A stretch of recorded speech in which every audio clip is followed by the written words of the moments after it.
Yeah. on the phone as well. Good evening, ladies and gentlemen. Welcome to the show this evening. Welcome to the show. Welcome to the show this evening.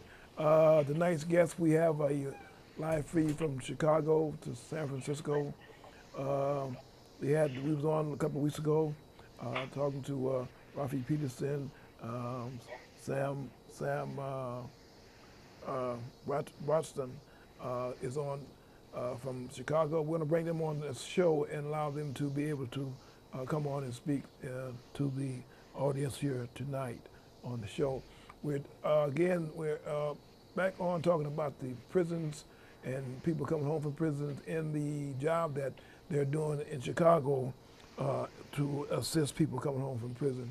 So we want to bring them on the show and allow them to speak on what's going on in the prison system in Chicago and the work that they're doing in Chicago. So we want to bring them on and allow them to give us some insight on what's going on in the prison system.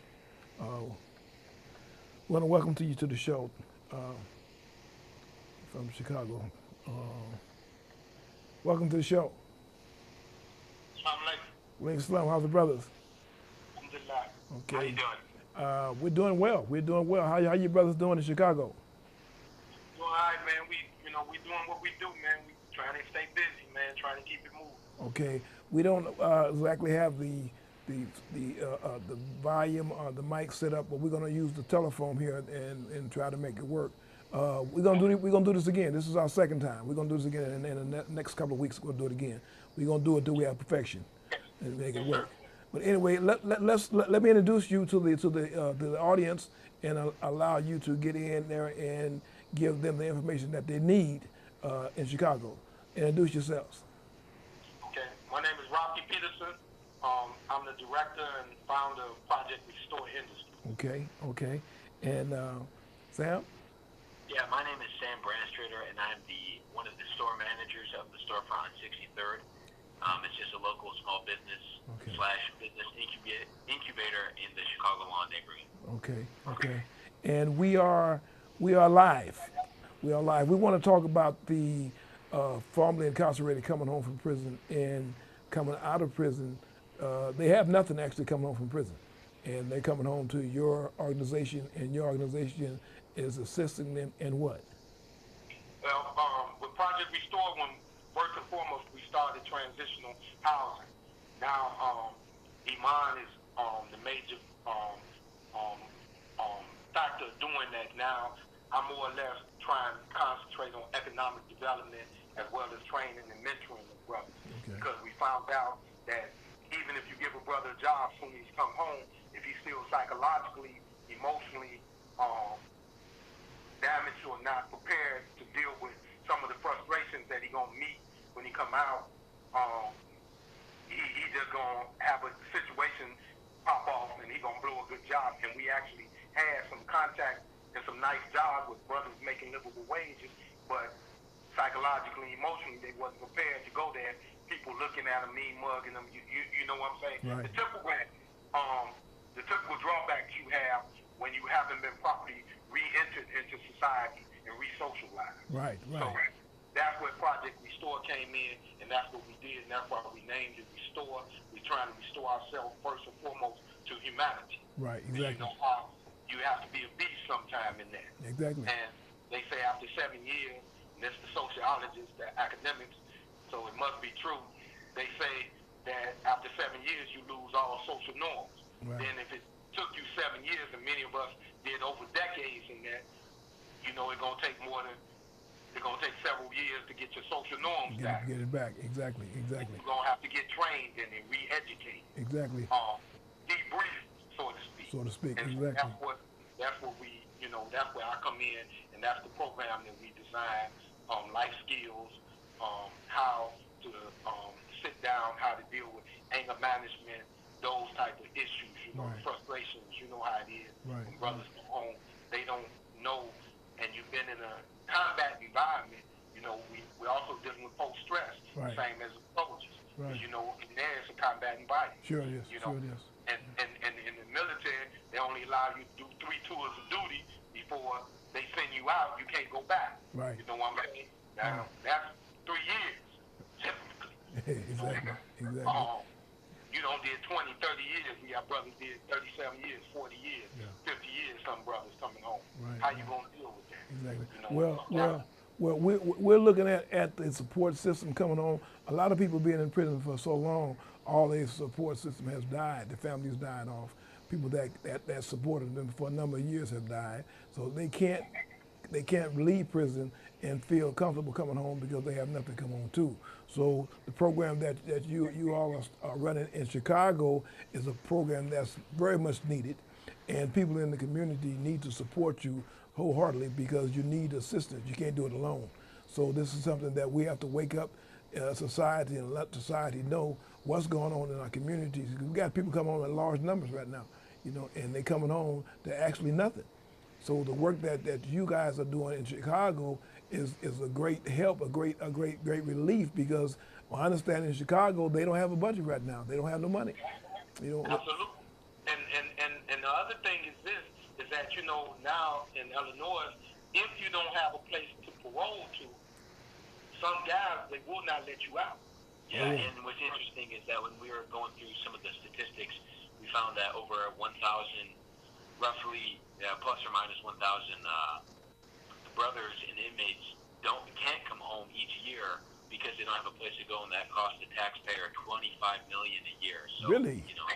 Yeah, You mean if you've done your time and you're getting ready to get released, you don't have nowhere to go. They don't release you. right. So you stay in jail, and the costs keep going on, and then it costs the taxpayer $25 million. And so Wow, wow. it's expensive. It's a lot cheaper to house them and rehabilitate them and re-enter them into society than to keep them in jail. That's or ridiculous. prison. That's That's ridiculous. why so many community-based organizations, as well as religious-based organizations, have started getting involved in, because I was in 2011 when Eric Holderman was Right. the position he held.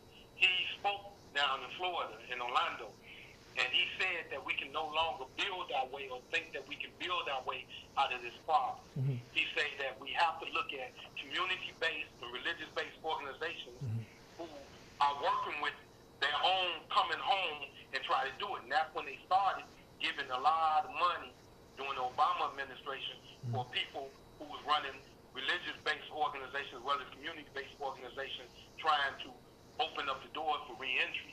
And a lot of people got into it. But the problem is, especially if you don't have the qualified people to run the places, then the brothers are just buying time. Exactly. You're not really trying to develop the brothers Right. because you don't understand what they're going through. Exactly. And, guys got game.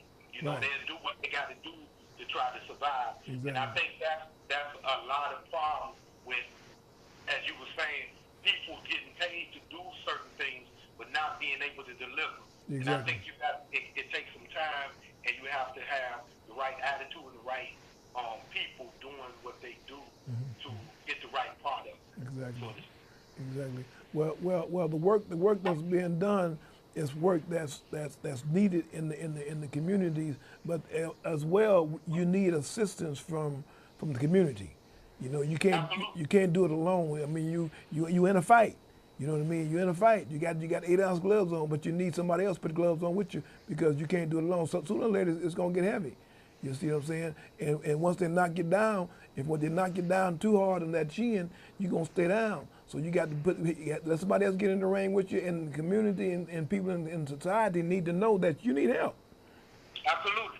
And that's why I like it now. You met Brother Famin this summer. Right. Famin got friends and family of prisoners. That's Right. his non-for-profit he's doing. Right. We are finding as many resources as we have, and just like with Sam and what the storefront is. The storefront was actually, we doing what? Who's working there? Who did the first movement for them? Right. It was the brothers. You know what I'm saying? So we're trying to find resources to develop, which a lot of brothers come home, and in Illinois, I'm not sure exactly how many, but at one time it was 62 different occupations that you couldn't hold if you just was an ex-offender coming home. Right. It had nothing to do with your case. Right. Like you can't be a pipe fitter. You can't be in the union. You can't, Right. You know what I'm saying? You can't be a licensed barbershop owner. You can Right. be a barber, in the shop, but you can't be an owner. Owner of the barbershop itself. And so they all of these different things. So the one thing that we've been concentrating on now is the entrepreneur spirit. Because if brothers develop their own and look at the community, and like you're saying, connected to the community, and that's what we've been trying to really do, is look at and do needs assessment within the community and then develop the talent and the muscle power to deliver what the community needs. Hold on, brother. We got a phone call coming in. We got a phone call. Somebody's coming calling in. We'll say something. Hello. Good evening. Good evening, Mr. James. I'd just like to say thank you for all the help you've given the public. And I'd like to congratulate you on your upcoming award for In the Trenches. Thank you.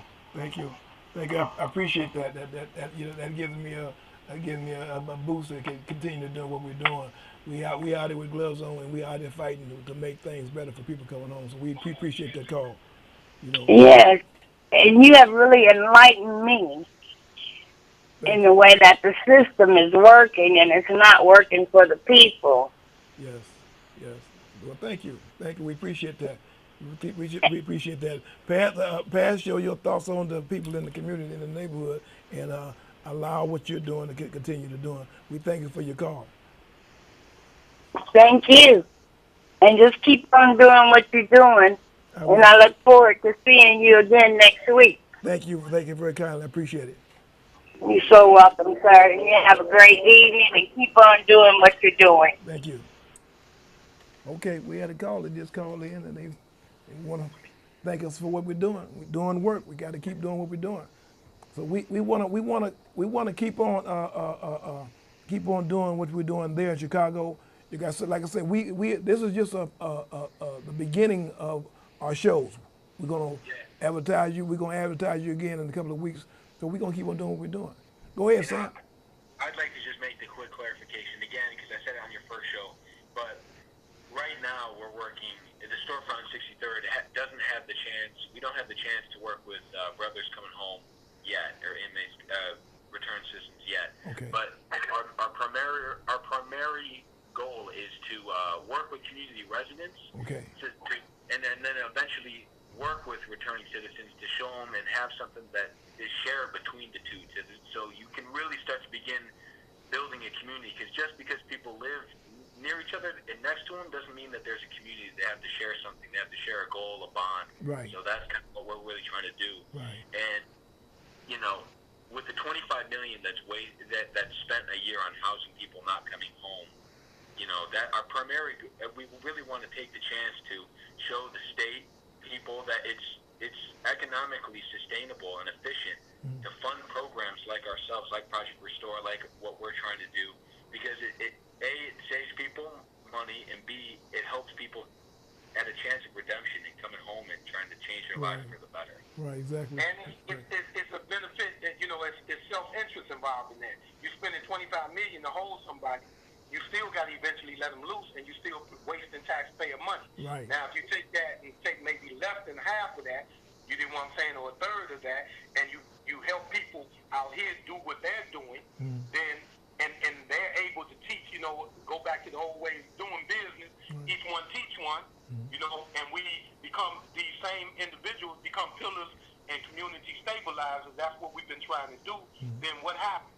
That stabilizes that community. Right. And it's in the community self-interest, because how many of who, in the African American community, and as well as the brown community, Latino community, how many of us don't have somebody in our family locked up? That's a fact. How many ain't got somebody gonna come home? That's right. It's a fact.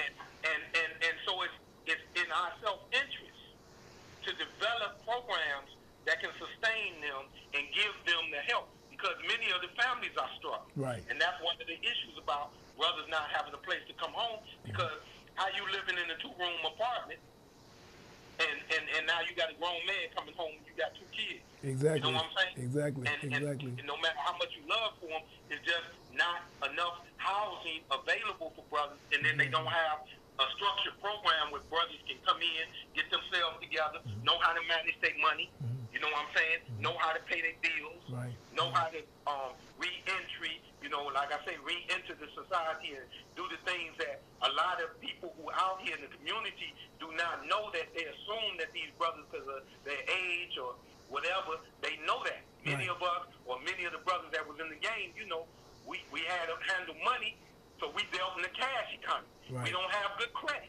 Right. You can't get a apartment. You can't buy a house. You can't buy a car. Now unless you got credit. Exactly. That's a fact. That's a fact. That's a fact. And we have to train and have programs, and that's one of the things we've been doing.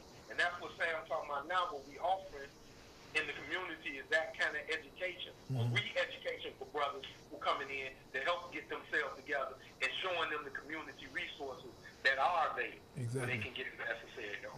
And I do want to throw in here too, and this might be, you know, youthful idealism, but we've seen the success with Project Restore, and they've had, you know, two or three people stay in the house in the transitional home at a time. Correct me if I'm wrong, Rafi. And we said last week in the numbers, you know, there's just tens of thousands of inmates, and there's over 1,000 inmates who are trying to come home, but they can't. These numbers are really daunting, but, you know, we see grassroots success in it. Just because those numbers are really big, it doesn't mean that it's not worth taking a shot at trying to address the issue. Right, exactly. You know, and Rafi and I come from real different walks of life, but we do have our sights and our aim set on working at this goal. So just because these numbers are real high does not mean that. I mean, it's got to start somewhere. You got to start working at some level of it. You know? Right. Exactly. Well, we know.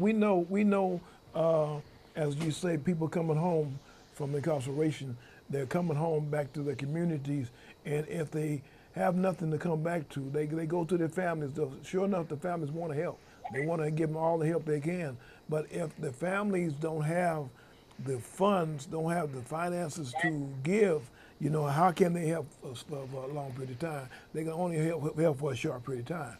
And after that short period of time, well, you know, you've been here too long. You got to go. You know, we got enough food to last us a small a period of time, but you know, we got mouths to feed, we got bills to pay, and we can't keep constantly giving you the $5 and $10, you know, to go look for a job. So we have to give them something so they can come home, and not just come home and stay home, be part of their community. You know, we don't want them going back. You know, the thing is not for recidivism. The thing is to come home and take part of that community, be part of that community as they should be. So that's what we're working to do.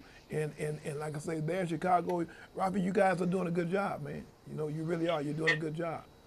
And I think that I got a couple of things that I wrote down that I want to really like to share with family members who, just like you say, I call it the 90-day grace period.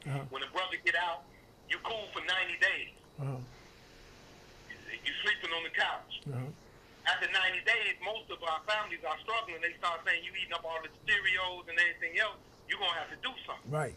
And one of the things that we do, and, you know, we train and we develop our own life skill thing. And some of the things that we did is I tell brothers, even before they come home, before they come out the doors, to start, write down outside resources who can help you.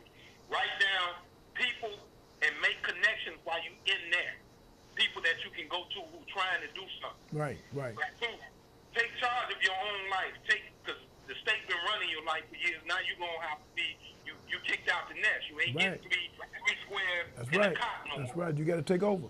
That's right. You got to take charge of your life, take full care and responsibility of your life and your future by the choices you make. Right. Learn how to manage your time in the free world. See, in the joint time, we say time drags by slowly. No, out here, time is money. That's right. Take some time to decompress and from the change. You got to really think about you're no longer in there, so you can no longer act like you in there. Right. That's right. That's that socialization that you got to get down. Yes. Quality time with like-minded people. Find you a life coach. Find you a mentor. Somebody that you can relate with. And find you and I call them like a life coach, but I'm talking about somebody that you can call when the walls start closing in on you. Right. When you have one of them anxiety attacks or one of them anger problems, somebody you can call. Right. And have that people. understanding of the people necessary to make it on the outside. Because it's a different set of rules, and if you don't been in the joint longer than 5 years, the society has changed tremendously. Yes. Yes. Not only with technology, just tremendously the society. Yes. So those who are did 20, 30 years, come on, man. Yes. Yes. It's going to take a minute. Yes. Find out immediately what kinds of federal and state assistance programs are available in your area. These are things that they do have certain programs. And the state is obligated to do certain things for you if you're doing what you're supposed to be doing. Exactly. Exactly. Exactly. Take a few minutes each day and think about and exercise your mind as well as your body. Just like you stay fit in that, you're going to have to stay fit when you come through them doors, come back out here. That's right. That's right. And practice your meditation. What I mean by meditation, it ain't sitting there and really thinking about every move you make. Should you be in the area? Many of the brothers have to come back to the same kind of community they left and caught their cases in. They got to be mindful that they can't be out there like they used to be on them corners. Exactly. Because you got yourself together and change your heart does not mean some of the people that you might have did some damage to, they change their heart. That's right. That's right. You're trying to get brothers to stay out. That's right. And not get caught up in them situations. Get caught up in it. Let's get caught up in it. Well, look. We our time is running short, but as I stated, this is just the first, no, the second of many. We want to do this again in a couple of weeks. We want to bring you guys back on the air. We want to bring you back. We're going to do a series of these. Bring you guys back on the air. We want to make sure that we put the phone number up on the line. I'm going to give the phone number now because we got less than a minute and a half. 415-861-6645. That's 415-861-6648. That's the number to call in the next time we have the show. We're going to have that again in the next couple of weeks. We're going to give it a couple more weeks. We're going to bring you back, and we're going to allow you to come on the show. And we want people to feed on this. We want people to talk about this. You know, so that's why I'm giving the number, 415-861-6648. Call in the next couple of weeks, and we want to talk about this. We want to have a discussion about this because we need to get the community in on this. We need help. Yes, sir. We need help. So we call in the community. What we're doing, we calling you out.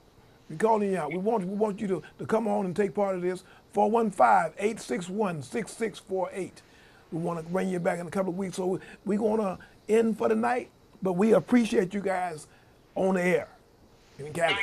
Yeah, thank you. And keep doing what you're doing, beloved. Yes, sir. We can't stop. The gloves is on. We got a brand new set on. We ain't taking them off. Sir. We ain't taking them off. So my brother, you're looking good. Much love for you. Keep doing what you're doing. Sam, keep doing what you're doing, man. Keep the gloves on, okay? Yes, So sir. we'll be in touch, but I'll let you know when we're gonna come back on the air in a couple of weeks. All Okay. right, beloved. So Take much care. love to Bye-bye. you. All right. So people in the homes and bedrooms and living rooms, in the basements, wherever you are tonight, thank you for watching the show. Tune in next couple of weeks. We'll be here next. Matter of fact, Saturday at 7 o'clock on channel 29. Tune in to the show, and we'll bring you back on YouTube tomorrow at 1 o'clock. You'll be on YouTube. So we want to get this worldwide. We want people to see this. So what we're doing, we're not just doing this for pleasure. We're doing this for a reason. We need help in our communities. So we're giving back to our communities. We've been there. We've been in the trenches, so to speak. We know what it's about. We know what it takes. You know, it takes a village to raise a community. It takes a village, and we're part of the village. We're here with gloves on. So thank you for being on the show, and we'll see you next couple of weeks. Assalamu alaikum.